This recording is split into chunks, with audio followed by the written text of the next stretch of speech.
Alléluia. Je voudrais dire merci à Dieu pour la vie et la grâce qu'il m'accorde. Alléluia. N'eût été sa grâce, je serais déjà inhumé. Mais aujourd'hui, Dieu a permis que je sois vivant et je lève ma voix pour lui dire merci. Jésus, tu es fidèle. Et tu te couvres, bébé. Jésus est mon Père, j'irai pas en arrière. Jésus est sauveur, j'irai pas dans le monde. Jésus est mon Père, j'irai pas en arrière. Jésus est sauveur, j'irai pas dans le monde. Jésus est mon Père, j'irai pas en arrière. Jésus est sauveur, j'irai pas dans le monde.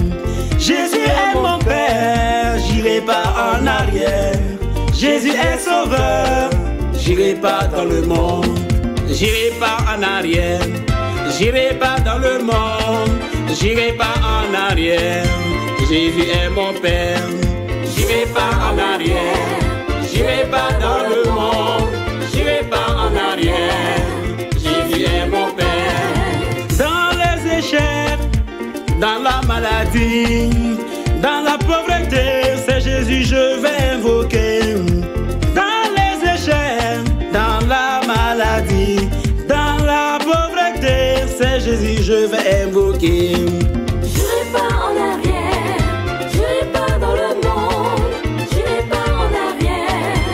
Jésus est mon Père, j'irai pas en arrière, j'irai pas dans le monde, j'irai pas en arrière. Jésus est mon Père.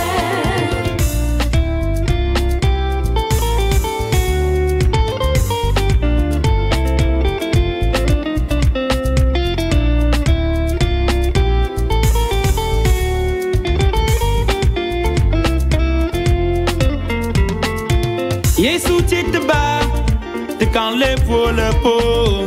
Yesu titiba, te kan le dulnyana.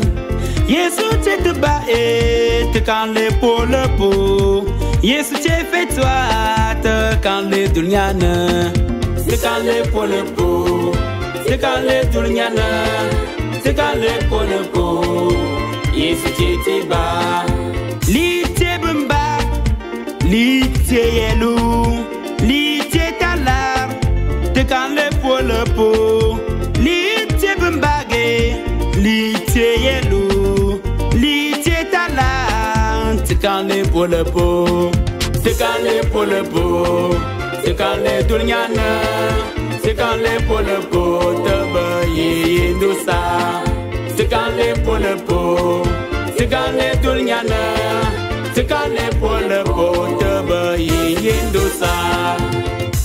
La Bible déclare dans 2 Rois 1, le verset 1 à 7, lorsque Achasia fut malade, au lieu de consulter Jésus, il s'est mis à consulter le Dieu des crans, Baal-Zébul.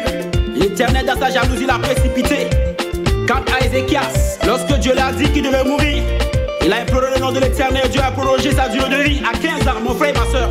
Certainement, cette année, les décrets ont été pris à ton accord que tu devais mourir.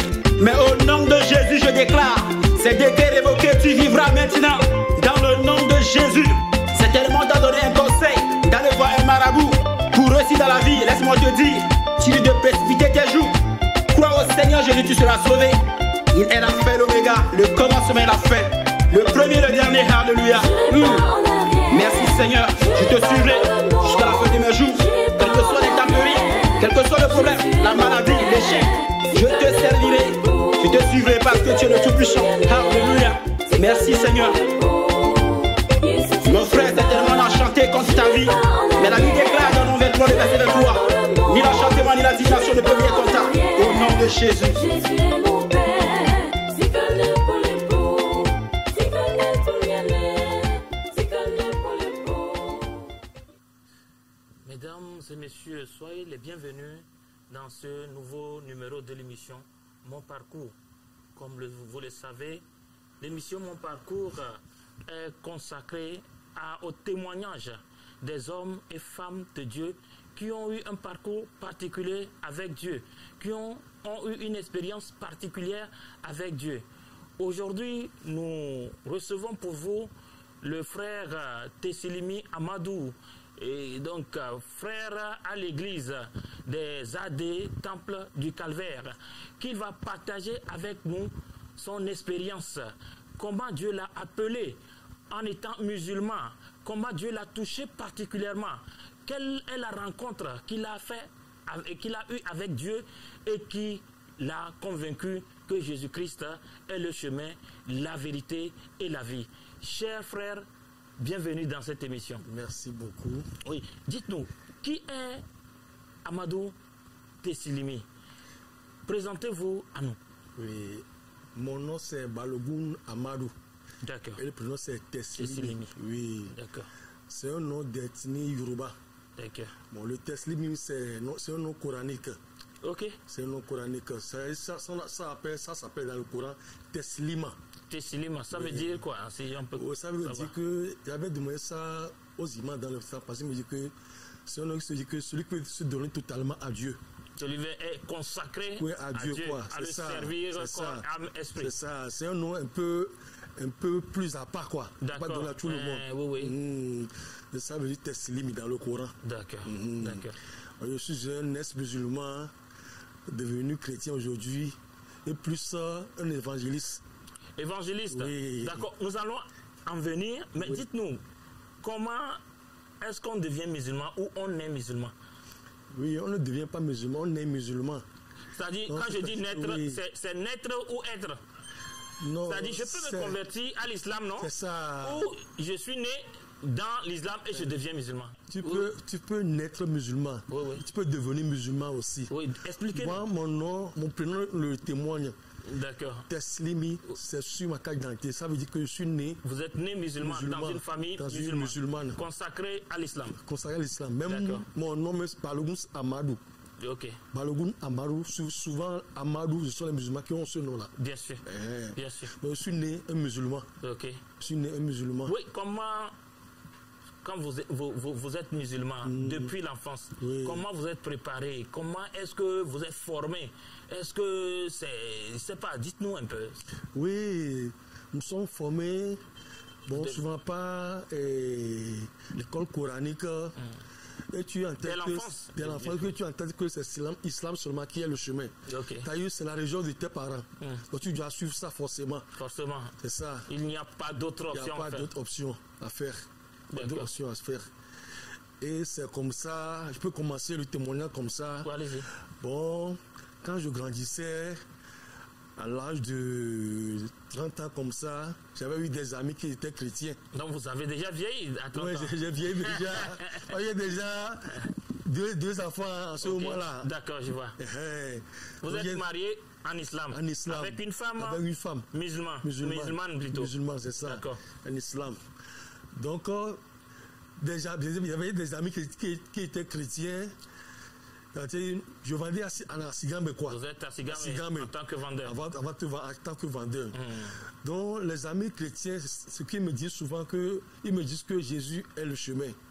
Que sans Jésus, si je meurs, j'irai en enfer. Oui, de toutes les façons. Qu'est-ce que l'islam vous disait autre? C'est-à-dire que qu'est-ce qui vous garantit le salut en islam? Non, l'islam ne nous garantit pas tellement le paradis. Mais l'islam est plus basé sur le matériel, quoi. Ça veut dire? Basé sur le matériel. C'est-à-dire que si tu as des manquements, on te dit que fais ça, tu auras atteindre des objectifs, quoi. Devenir riche. D'accord. C'est ça, il faut ça. Mais il y a aussi la question du paradis, il y a la question du paradis, de l'enfer là-bas. Mais il ne se base pas sur ça en tel côté là-bas, quoi. Oui, mais en tout cas, je ne vous coupe pas la parole, mais l'islam, selon ce que nous avons appris, vous garantit donc des jeunes filles quand vous aurez donc. Ben, c'est une bonne chose après tout. Si tu meurs dans l'islam ou bien si tu meurs en tant que bon musulman, un bon musulman, ou bien si tu meurs ceux qui font le djihadisme là. Oui, d'accord. Si tu meurs pour l'islam, si tu meurs au paradis, tu auras des vierges à te marier après. Et vous allez aller au paradis avec la chair, je ne sais pas si. C'est ça. L'esprit aussi a besoin de vierge. Ne nous pas ça trop parce que l'islam c'est trop camouflé. D'accord. Tu n'as pas trop la vision sur certains trucs, quoi. D'accord. Ouais, c'est comme si on vous a bandé les yeux et vous êtes dans ça seulement. D'accord. Bon, donc, votre histoire nous intéresse plus. Oui. Donc, ce sont les amis chrétiens qui ont commencé ça. D'accord. ils me disent que Jésus est le chemin, que Jésus, sans Jésus que j'irai en affaire. En ce moment, je suis vraiment concentré dans l'islam et je défendais l'islam. Vous étiez zélé comme comme soldat qui tuait les chrétiens, persécutait l'église de Jésus-Christ. Oui. Je défendais vraiment l'islam. Qu'ils disent seulement des mensonges. Que Jésus n'a été jamais un fils de Dieu, que Jésus est le prophète chez nous. Oui, c'est l'éternel débat. Oui, c'est l'éternel débat. En ce moment, il y avait un imam, on l'appelle l'imam Abdul Majid, qui défendait l'islam sur les réseaux sociaux. Bien sûr. Je défendais vraiment le monsieur là. D'accord. J'ai toutes ces vidéos que j'aimais beaucoup. Mais arrivé à un moment, et ce que mes amis chrétiens me disent, ça revenait à moi. C'est comme si quelque chose me parle à moi que si tu meurs aujourd'hui, est-ce que tu verras Dieu? Tu n'as pas l'assurance de ton salut. C'est pas l'assurance de ton salut. Alors que la Bible nous dit que l'Esprit de Dieu témoignerait que tu es enfant de Dieu. Enfant de Dieu. Mais ça. Et quand vous étiez là, vous n'étiez pas encore convaincu. Je n'étais pas convaincu. Surtout quand les amis me disaient que sans Jésus, j'irai en enfer, ça créait un doute en moi. Arrivé à un moment, ça créait un doute en moi. D'accord. Et je me demandais que c'est quelle voix. Ça me disait, le voix, ça me sonnait en moi que tu crois que si tu meurs en islam, tu verras Dieu. Arrivé à moi, j'étais vraiment dans l'embarras. Bon, arrivé un moment, je me demandais, moi, est-ce que vraiment, si ce que mes amis me disaient, c'est la vérité, si je meurs maintenant, donc j'irai vraiment en affaire. Donc c'est comme ça, une nuit, j'ai prié comme toujours nous prions en islam. Après la prière, j'ai commencé à demander, à faire des vœux à Dieu, qui n'a qu'à me diriger sur la bonne voie. Si je suis dans l'islam, si je meurs, j'ai en affaire, qui n'a qu'à me diriger. Absolument. Qui n'a qu'à me montrer la bonne voie. Aussitôt, je me suis endormi. D'accord. Et ce qui m'a étonné, je n'ai jamais demandé quelque chose à Dieu comme ça, et j'ai eu une vision comme ça. D'accord. Si je veux rêver, mais ce sont des cauchemars que je fais. Je commence à avoir un rêve, et dans le rêve, je parcourais un chemin. Et sur le chemin, il y a des bouches, c'est-à-dire il y a des déchets sur le chemin, quoi. Je voyais vraiment des ordures sur le chemin, la boue, des déchets sur le chemin, les saletés sur le chemin, les déchets, tout cela. Et sur le chemin, arrivé un moment, je vois une mosquée sur le chemin. Je me suis rentré dans la mosquée. Okay. Et j'ai senti que la prière que nous sommes en train de faire, c'est comme si nous amusons. Et je me dis que ce que nous faisons ici, ce n'est pas de la prière. Aussitôt, je suis sorti de la mosquée. Dans le rêve toujours. Dans le rêve toujours. Je suis sorti de la mosquée comme ça. Et je parcourais mon chemin. Donc, arrivé à un moment, je vois une très grande voie qui s'étend devant moi. Et la voie est claire. Il n'y a plus de saleté. Il n'y a plus de saleté. C'est clair comme ça. Éclairé. Et une voix me disait que cette voie me met directement à moi. D'accord. Et la voix s'appelle Jésus-Christ. D'accord. Aussitôt, je me suis réveillé comme ça.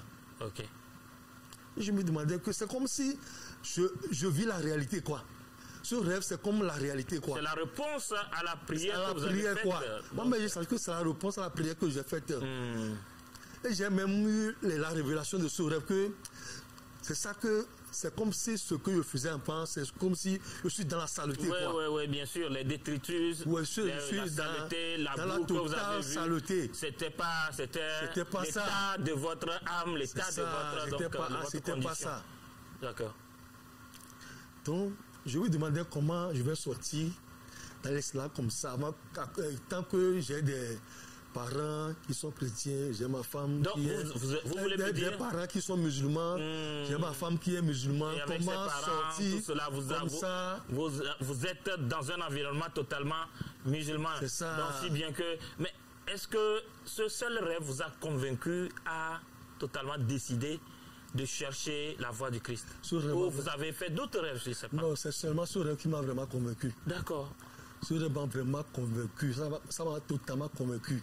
Parce qu'il y avait déjà la doute en moi. Le doute en moi, me disaient les amis, quoi. D'accord. Donc le rêve a seulement concrétisé le doute qui est en moi, quoi. D'accord. Mais maintenant, comment sortir de l'islam? Absolument, la décision. Comment franchir le pas. On peut imaginer quelle était votre difficulté. Bon, pas la prière, ça a été vraiment possible. C'est quelle sorte de prière? De toutes les façons, vous n'êtes pas encore converti au christianisme. Oui. Vous continuez la prière musulmane, je crois. Il y a déjà quand même le nom de Jésus-Christ dans ma bouche, quoi. Parce que même quand je me suis décidé à quitter l'islam, j'ai un témoignage qui m'a vraiment touché. Une nuit comme ça, même je n'ai pas commencé à aller à l'église. Ma fille, en ce moment-là, l'âge de 3 ans, cette nuit, il pleuvait vraiment. Et c'est comme si ma fille était malade. Elle pleut cette nuit-là. On ne peut même pas sortir parce que je n'ai pas la voiture ensuite là. On ne peut pas rentrer dans la pluie. Pour l'amener à l'hôpital. Pour l'amener à l'hôpital.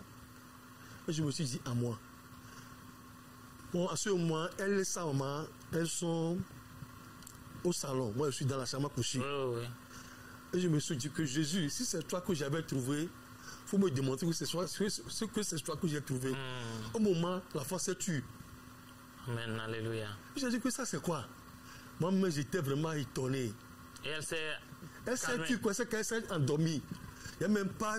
Je suis dans la chambre à coucher. Prier pour elle. Prier, non. Il y a seulement prononcé le nom de Jésus-Christ.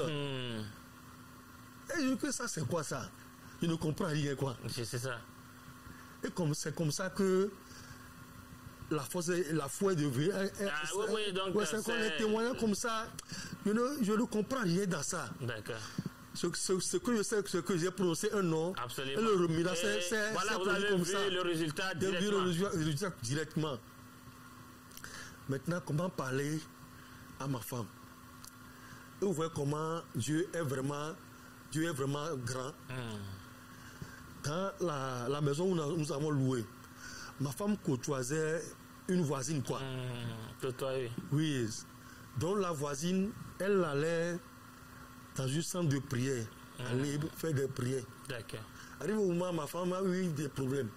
Et elle a dit à la voisine que c'est comme ça, elle a eu des problèmes. Et la voisine lui a tracé des jours qu'elle va aller amener chez une femme, un centre de prière, chez une femme, quoi. Pour l'aider. C'est comme ça, elle aussi a commencé. Elle ne m'a rien dit. Okay. Parce qu'elle croyait que je suis toujours dans l'islam. Parce que moi, je suis déjà détourné dans ça. Vous aussi, vous croyez que chacun voulait se demander comment aller convertir à l'autre et le convertir. Elle a commencé comme ça, sans rien me dire. Elle a commencé à aller chez la femme, faire des prières. Elle a commencé. Arrivé un moment, je vois que ma femme a commencé à avoir des visions. Elle a commencé à parler d'autres langues que moi je ne comprends rien. Alléluia. Et je lui ai demandé qu'est-ce qui se passe. Elle m'a dit que c'est la femme là. Elle l'a amenée. Elle a eu des problèmes. La femme l'a amenée chez une femme. Donc, elle a commencé à aller dans ce groupe de prière. Elles ont commencé comme ça. Paf. Elle m'a ouvert le chemin. D'accord. Donc, vous avez profité en même temps. Parce que la voie est libre. Absolument. Mais la persécution a été vraiment difficile. Oui, dites-nous. Maintenant, donc, d'un couple musulman, marié musulman, vous, une famille musulmane plutôt, vous êtes devenu à 100% chrétien. Vous êtes converti au même moment, dans les mêmes conditions, sans vous concerter, mais Dieu a choisi chacun selon sa voie. D'accord. Donc, je vais narrer certaines difficultés que j'avais eues. Oui, c'est la question que j'aimerais vous poser. C'est-à-dire, lorsque un musulman comme vous décide de se convertir, de donner sa vie à Jésus-Christ, de faire chemin avec Jésus-Christ, est-ce que c'est si aisé? Quelles sont les difficultés que vous rencontrez au niveau personnel, mais au niveau familial aussi? Est-ce que c'est accepté aisément? Quelle est la réaction de la famille, des amis, de l'entourage et à votre égard? Moi, à mon égard, ça n'a pas été facile, mais la persécution n'a pas été vraiment rude physiquement. D'accord. Ça a été plus spirituellement. D'accord. On va prendre d'abord l'aspect physique. Après, on va attaquer l'aspect spirituel. Oui. Moi, je suis né d'un papa purement musulman et d'une maman catholique. D'accord, ok. Donc, j'ai pratiqué l'islam depuis mon enfance. Ok. Donc, quand le côté... mon côté parental veut me laisser comme ça, je me suis biaisé sur... Oui, le côté maternel. Oui. Donc, mon père et ses neveux et ses proches là, ils m'ont rejeté, mais ils ont fait semblant. D'accord. Ouais. Ils ont fait semblant de me recevoir, mais. Oui, mais. Ouais. Au fond, c'est pas comme ça. C'est pas ça. Parce que il sait que je suis autosuffisant. D'abord. D'abord. Donc, ça a été plus spirituel. D'accord. C'était plus spirituel parce que ils ont passé par tous les moyens pour casser mon mariage. Ok, avec votre femme. Avec ma femme. Mais du côté de ma femme, ça a été plus charnel, ça a été plus physique. Oui. Parce qu'elle est d'un père musulman, d'une maman musulmane. Donc on l'a vraiment rejetée. On l'a vraiment rejetée, elle. On l'a vraiment rejetée. Donc c'est comme ça, on avait commencé à aller dans ce groupe de prière chez la dame là. Donc arrivé à un moment, je voyais que, bon, quand moi j'ai commencé, je lisais beaucoup la Bible. Absolument. Pour ma femme, je disais qu'elle n'a pas été vraiment à l'école. Moi, je lisais beaucoup la Bible. Mais je voyais que ce que la femme enseignait, ce n'est pas vraiment le que moi je lis dans la Bible. D'accord. Je voyais que ce n'est pas ça, c'est pas ça. Même arrivé un moment, je me discutais avec la femme. Et c'est ma femme qui rentre dedans, que c'est pas comme ça, on parle aux hommes de Dieu. Parce que moi, je vois que c'est pas ça, quoi. Ma femme, elle est une grande commerçante. Elle est à Sigame. Ok. Donc, arrivé un moment, la femme ceux qui nous sont convertis premièrement, arrivé un moment, elle s'est dirigée contre moi, quoi. D'accord, oui, c'était vous qui étiez éveillé. C'est ça, c'est moi qui étais éveillé. Parce qu'arrivé un moment, j'ai eu un rêve concernant la femme, quoi. D'accord. Que ce qu'on fait là-bas, c'est pas Dieu qui est là-bas. D'accord. J'ai dit à ma femme que ma femme vient. Ce qu'on fait ici, là, c'est pas Dieu qui est ici. Parce que même l'enseignement qu'on fait là, c'est pas conforme à la parole de Dieu. D'accord. Comme toujours, sont les femmes, elles ne m'ont pas écouté. Absolument. Bon, arrivé un moment, c'est comme si ma femme se tournait contre moi. Absolument, avec le groupe. Oui. Elle se revertait contre moi. Même arrivé au moment, elle me dit que elle sent que j'ai un démon en moi. Ah oui, d'accord. C'est arrivé jusque-là. Ça n'a pas été vraiment facile. Hein. Je comprends, oui. C'était vraiment facile. C'était vraiment facile. Et elle voit même le démon à ma mère qui m'a né au monde. Votre maman qui vous a mis au monde, elle estime qu'elle aussi, elle est possédée. Elle est possédée. C'est comme ça, elle commence à avoir des visions comme ça. Mais toujours l'esprit me convainc que ce qu'on fait là-bas, c'est pas la doctrine de Jésus qui est là-bas. Absolument. Nous sommes convertis, mais nous ne sommes pas encore sur la bonne voie. Oui, bien sûr. Et ça, c'est grave. Hein? C'est vraiment grave. Vous a beaucoup aimé. Et que... Vraiment grave. J'ai commencé à prier pour elle. Mais c'est comme si nous nous séparons toujours. Nous nous séparons. Une nuit comme ça, elle a commencé à avoir des visions jusqu'à ce qu'elle, comme si elle devenait folle, quoi. Je vois. Elle voit des démons et j'ai appelé la femme. D'accord. Que c'est comme ça, ma femme commence à avoir des divisions et c'est comme si elle devient folle. Et la femme est venue avec son mari, quoi. Donc elle me disait de l'amener à l'hôpital. On l'a amené à l'hôpital. Donc chez le docteur, chez qui on est, c'est un ami à la femme. C'est un ami à la maman pasteur, quoi. Oh, oui. Donc moi je suis sorti, je priais. Et le docteur était sorti, venu me dire que ma femme était malade, qu'on lui a prescrit des médicaments.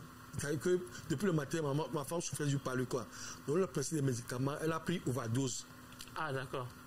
C'est ça qui lui fait qui la gêne. Qui la gêne, quoi. Mais ça ne me convainquait pas. Parce que comment overdose, tu peux avoir des... Oui, des visions. Tu peux voir des démons comme ça. Ça, c'est pas normal. Ce jour-là, j'ai vraiment discuté avec la maman pasteur là. À ce moment, on me programmait pour aller me baptiser. D'accord. J'ai coupé l'église. J'ai dit que je ne vais plus y aller. Parce que ce que je lisais dans la Bible, ce que vous enseignez, ce n'est pas conforme. En plus, l'esprit ne me que c'est pas Dieu que vous servez là-bas. Absolument. Vous lui avez dit ça Je comme lui ça? avais dit ça. D'accord. Et ça a créé vraiment un grand colère entre elle et moi. D'accord. Je lui ai dit la vérité. Mais quand ma femme s'est réveillée, elle est toujours allée chez elle. Maintenant, elles l'ont monté contre moi. En ce moment, j'ai laissé aller à l'église. Oui, donc vous êtes à la maison, mais vous continuez par lire la Bible. Pas prier. Pas prier. Je sais que j'ai trouvé Christ sur mon chevet. Absolument. Ça a vraiment été vraiment douloureux pour moi. En ce moment, je suis obligé. Bon, on a loué en ce moment à Bekpota. L'église habitait à Bekpota. Je suis obligé de quitter Bekpota pour aller rester à Adidogomé, pour amener ma femme, quoi. D'accord. Donc, nous sommes quittés là-bas pour l'éloigner de l'église. Mais commencer à quitter Adidogomé pour aller à Bekpota. Arrive au moment, comme elle-même, elle a la maison, elle a décidé de louer à Bekpota. D'accord. Sans rien me dire, elle a déjà loué là-bas. C'est ça. C'est quand elle veut partir, elle veut me dire qu'elle veut partir, rester là-bas, aller à l'église. Si je veux la suivre, je n'ai qu'à la suivre, je ne veux pas, je ne veux qu'elle reste là-bas. Comme j'aime la famille, je suis obligé de laisser la chambre à Didogomé pour retourner encore. Avec elle, avec les enfants. Arrivé là-bas, ce sont les embêtements, vraiment des embêtements. Et la femme a cherché par tous les moyens pour nous séparer, ma femme et moi. Il fallait, parce que... J'ai insisté, parce que ma femme, elle a l'argent à ce moment-là. Bien sûr. Elle soutirait l'argent dans sa main. Absolument, c'est ça. Elle sait que moi, je suis éveillé.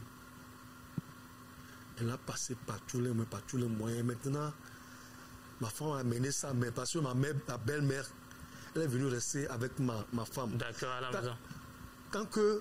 Tant bien que ma belle-mère, elle est musulmane, comme ma femme, elle a l'argent, elle a par tous les mois pour l'amener aussi à l'église. À l'église, d'accord. Elle voulait donc la convertir et faire l'œuvre donc de Dieu, mais la direction qui a prise, c'est ça qui n'est pas bonne. Je suis resté là-bas. La persécution a toujours duré. Mais finalement, la persécution n'a pas plus été musulmane que chrétienne. Parce que vraiment. Parce que c'est ce que je me rends compte que vous étiez musulman, vous êtes converti au christianisme. Les musulmans ne vous ont pas trop persécuté comme les chrétiens. Quand je dis les chrétiens, une église qui n'a que de nom, qui dit oui, il n'y a pas Christ, mais voilà qui vous a récupéré et qui a voulu en profiter. Oui, c'est après cela que la persécution en tant que musulman a commencé. D'accord. Je suis en train de vous narrer les faits. Allez-y. Oui. Donc j'ai passé par tous les moyens jusqu'à ce que j'avais rencontré sur le chemin un pasteur évangéliste qui s'appelle en ce moment évangéliste Habib Afolabi. Oui, je lui ai dit les faits que c'est comme ça, je me suis converti. Et c'est comme ça, chez une femme pasteur qu'on s'est converti. Et c'est comme ça, les choses sont passées. Et la femme voulait nous détruire, moi et ma femme. Et l'évangile est rentré dans l'affaire. Et le ciel est passé par tous les moyens pour nous réconcilier. Mais c'était difficile. C'était vraiment difficile. Parce que même ma femme, elle a vraiment un dur caractère.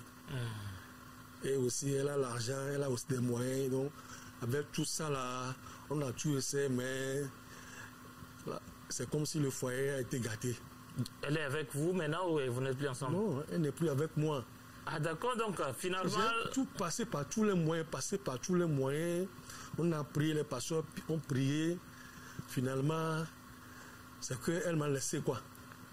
Okay, elle m'a laissé. Même je l'ai laissé, je suis parti aller louer, je suis revenu avec elle. D'accord. J'ai tout fait, mais ce n'a pas été possible quoi. D'accord. Et je l'ai laissé. Bon, j'ai laissé l'église là comme ça. Je suis resté célibataire durant un très long moment. Après cela, je suis rentré dans une autre église. Je ne veux pas citer le nom ici. Non, on n'a pas besoin. Et c'est pas encore la doctrine quoi. Donc vous avez vraiment fait le tour des églises avant de vous retrouver. J'ai vraiment fait le tour. Et ce qui est ma force, c'est que je lis vraiment beaucoup la parole de Dieu. Je lis la parole de Dieu. L'esprit me guide, quoi. C'est un jour qu'un ami m'a invité qu'on organisait des amis de midi au temple du Calvaire. Absolument. Ouais. Je n'ai qu'à venir assister. Ça se poursuit toujours pour ceux qui sont intéressés. C'est ça. Il y a toujours donc, la prière à midi au temple de Calvaire, je crois, les lundis à midi, les mercredis à midi et les vendredis à midi. Et pour les vendredis, c'est plus fréquenté que les autres jours. Parce que moi, j'étais venu le vendredi avec l'ami là. Et on a commencé l'adoration comme ça. Et ce qui m'a dit, je me suis agenouillé comme ça, c'est l'adoration qu'on a commencé. Et je commençais à pleurer, quoi. Alléluia. Un esprit est rentré comme ça, moi, quand je commençais à pleurer. Vous avez reçu le baptême. Je commençais à pleurer. Amen. Je me retournais, mais ça a commencé. No way. Les gens sont à côté, je commençais à pleurer comme ça. J'ai fait doucement, j'ai essuyé mes larmes et je suis sorti comme ça de l'église. Je me suis enfui. Depuis ce jour-là, j'ai cru ici, là, il y a l'Esprit de Dieu ici. Amen. Il y a l'Esprit de Dieu ici. Ça m'a vraiment convaincu que c'est ici que je m'ai guidé, quoi. Et c'est comme ça que j'ai commencé à aller à l'église là-bas. Bon, je vais... Je continue toujours à lire la parole de Dieu. Un jour, je suis tourné, je me tenais devant ma boutique comme ça. Et une campagne d'évangélisation était de passer. Ce sont les Ibo. D'accord. Ils faisaient l'évangélisation. Oui. Ils ont des prospectus dans leurs mains. Est-ce que tu veux? Tu écris sur le prospectus. Les apôtres vont prier pour ça. Ils m'ont donné ça. Qu'est-ce que j'ai écrit? J'ai écrit la foi. Qu'est-ce que moi je veux seulement, c'est la foi. Ils ont emporté ça. C'est comme ça que le chemin a commencé à se dresser devant moi. Et dans la classe de baptême, au temps du Calvaire, il y avait un groupe là-bas de prière que l'évangile a organisé. D'accord. Il m'a invité comme ça de les rejoindre. Je ne savais pas comment, un mois dans le groupe, j'étais déjà parmi les leaders du groupe. Waouh, alléluia. Ah ben l'esprit travaille, l'esprit à l'œuvre. Déjà un mois comme ça, je suis parmi les leaders. Absolument, mais vous êtes vraiment le véritable Paul, ou bien Saul devenu Paul, finalement. Et je suis déjà parmi les leaders. Et je vois la pratique de la théorie, c'est-à-dire que je lis dans la Bible, vous le voyez ça, la donc pratique. En même temps. Et je vois comment les simples hommes chassaient les démons. Amen. Je dis que ça, c'est pas possible. Alléluia. Donc ce que dit la Bible, c'est la réalité. Et que ça se réalise comme ça. Donc Dieu est le même hier, aujourd'hui et aujourd'hui. Vraiment, Jésus est grand. Il est vraiment grand. Amen. Il est vraiment grand. Un jour, j'ai essayé pour voir si je peux faire ça. Quand je suis parmi les leaders... Absolument, vous avez prié. J'ai prié, j'ai posé les mains et ça a manifesté. Alléluia. Il dit que Jésus, il m'a vraiment eu. Non mais quand je vous ai vu, vous étiez rayonnant de joie. Il y a une joie en vous qui exprime la véritable joie que Dieu donne. Malgré que j'avais perdu mon mariage, mais... Non, mais ce sont en réalité les épreuves par lesquelles Dieu va vous faire traverser pour enraciner, pour raffermir votre foi. Ce que j'ai traversé, ça m'a vraiment enraciné. Ça m'a vraiment enraciné, vraiment enraciné. Et je vivais les témoignages, je vivais les témoignages. J'étais parmi les leaders. Déjà 3 mois, je commençais à manifester les dons comme ça. Absolument. Et je dis que ça, c'est quoi ça? Vous n'avez jamais vu, mais j'ai jamais vu ça. Ce qui est écrit, ça se réalise comme ça. Je dis que waouh! Maintenant. Et bon, une question. Avec ça, vous avez eu l'assurance maintenant de votre salut par rapport à ce qui vous a fait peur et que vous avez cherché Christ. J'ai vraiment eu l'assurance. Et comment est-ce que vous l'avez vu? me convainc, mais que j'ai l'assurance. Parce que j'ai lu quelque chose dans la Bible. Jean 3, verset 16. La Bible a dit, Dieu a tant aimé qu'il a donné son Fils unique, afin que quiconque croit à l'une mais qui est la vie éternelle. Donc, si la Bible dit que avec le nom de Jésus, je vous chasser les démons et je commence à chasser les démons. Donc ça aussi c'est la vérité. D'accord, alléluia. Donc ce que ça veut dire, si j'ai le Fils de Dieu, j'ai le salut. Amen. Si ce qui est spirituel est la vérité, ce que je n'ai jamais imaginé qu'un homme peut chasser les démons. Si c'est la vérité, donc l'autre là c'est la vérité. Absolument. Donc je commence à avoir la conviction que j'ai le salut, quoi. Amen. Et c'est comme ça la foi venait à moi. Et Ce que j'ai demandé depuis là, que je veux la foi sur ce beau bout de papier là. Oui. Vous avez vu que vos amis Ibo ont prié et que la foi se manifeste puissamment. Le chemin a tracé, quoi. Le chemin vraiment tracé. Et j'ai commencé à aller à l'évangélisation.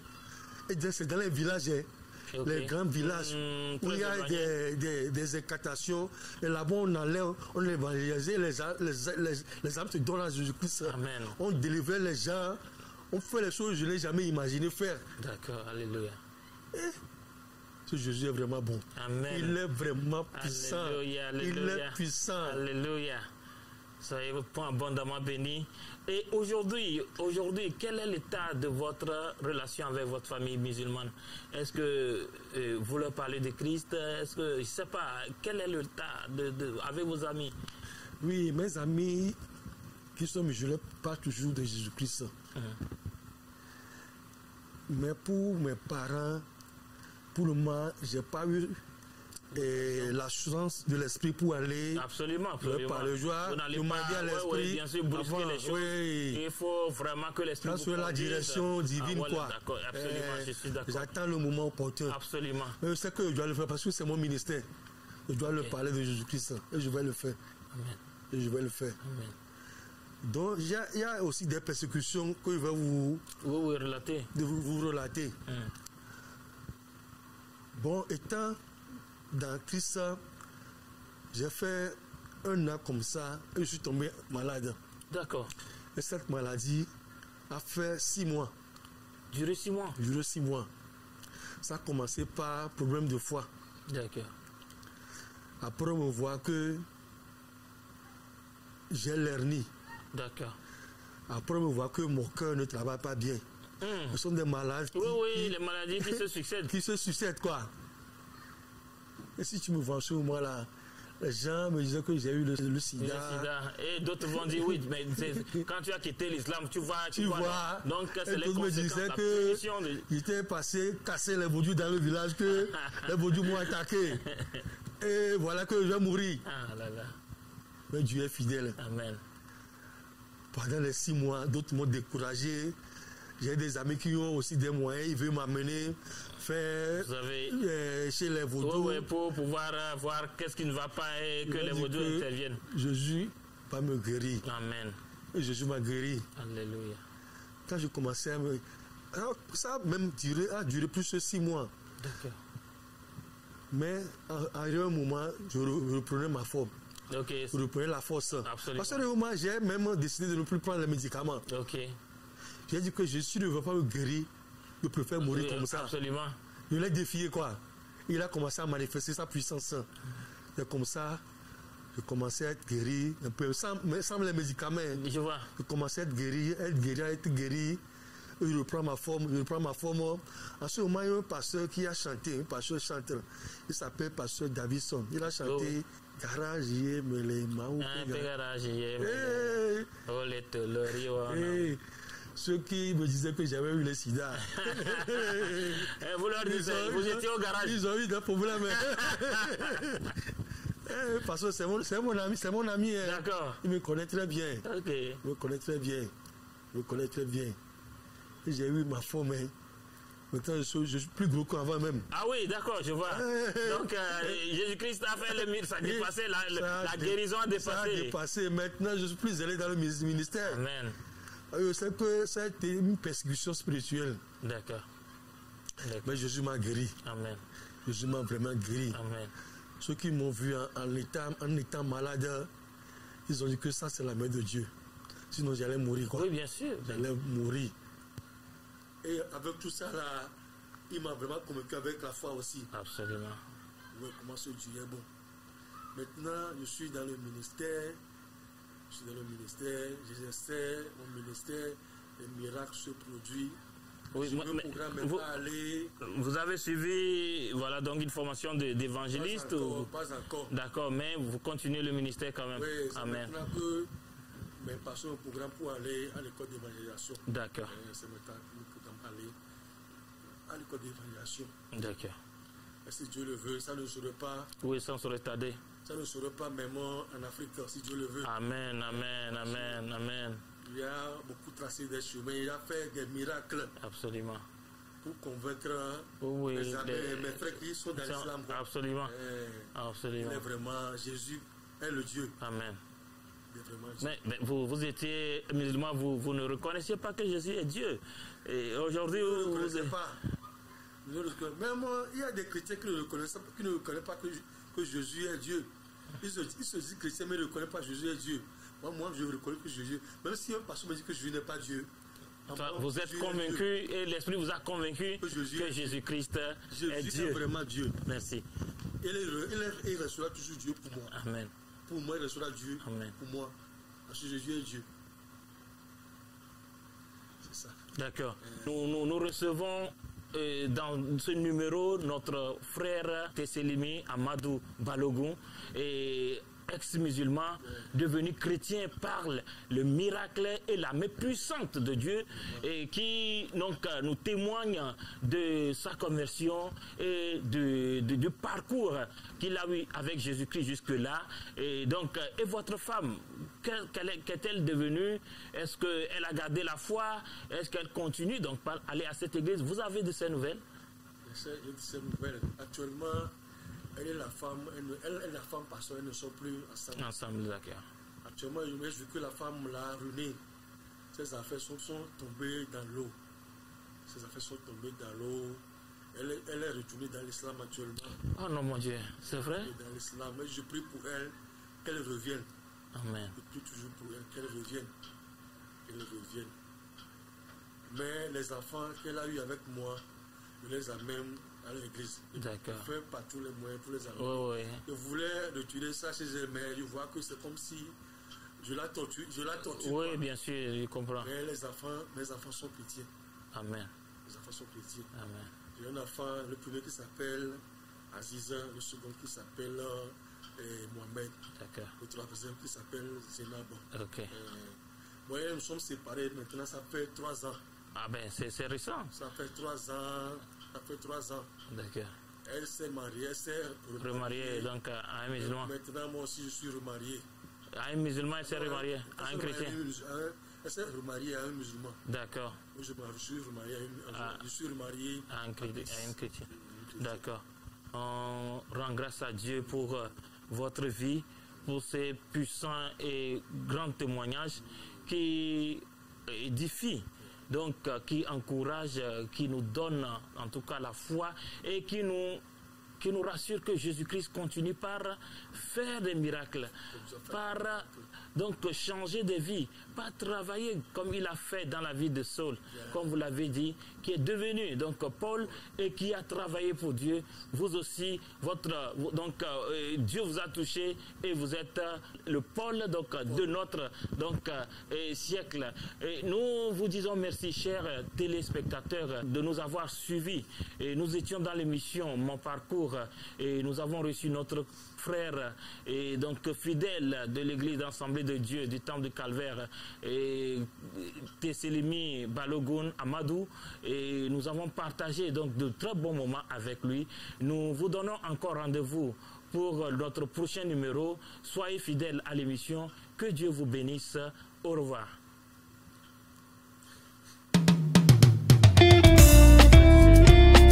Alléluia. Je voudrais dire merci à Dieu pour la vie et la grâce qu'il m'accorde. Alléluia. N'eût été sa grâce, je serais déjà inhumé.